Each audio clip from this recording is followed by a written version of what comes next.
Reminder set பண்ண மாதிரி நீங்க ஒண்ணு ஞாபகப்படுத்தணும்னு அவசியம் இல்ல. ஏமா இது ஒண்ணும் ரிமைண்டர் இல்ல, அபாய சங்கு. உனக்கு மொத்தமா ஊதான். இப்படி முறைச்சு என்னத்துக்குங்கிற பைசாவுக்கு தேருமா உன் முறப்பு?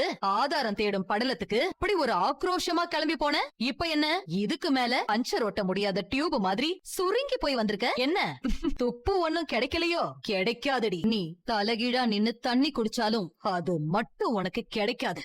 ஆளு யாருன்னு தான் எப்பவோ ஒப்புதல் வாக்குமூலம் கொடுத்தாச்சே, அதை விடவா எனக்கு துப்பு வேணும்? அந்த ஆளை கட்டம் கட்டி ஆதாரம் தேத்துறதா கஷ்டம். ஆமா, இவங்க பெரிய சிஐடி ஷில்பா ஷெட்டி. அப்படியே அல்வா துண்டு மாதிரி ஆதாரத்தை தேத்திக்கிட்டு வந்துருவீங்க. இன்னும் முழுசா ஒரு நாள் டைம் இருக்குல்ல, ஆதாரத்தை திரட்ட அது எனக்கு தாராளமா போதும். நீங்க கொஞ்சம் அடேங்கப்பா, ஒரு நாள் தாராளமா போதுமா?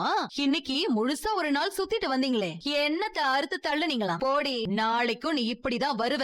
ஒன்னும் நடக்காது. பேசாம இப்பவே பொடி நடையா உங்க அப்பா வீட்டுக்கு கிளம்பி போயிடு. ஐயோ அத்த, அவையே பொடிநடையா போகணும். அதான் ஒரு ஸ்கூட்டர் வச்சிருக்கால சிறப்பா, அதுல போகட்டும். பெட்ரோல் காசு வேணா நாங்க கொடுத்துறோம். எவ்வளவோ பண்றோம், இத பண்ண மாட்டோமா? பாவம்ல.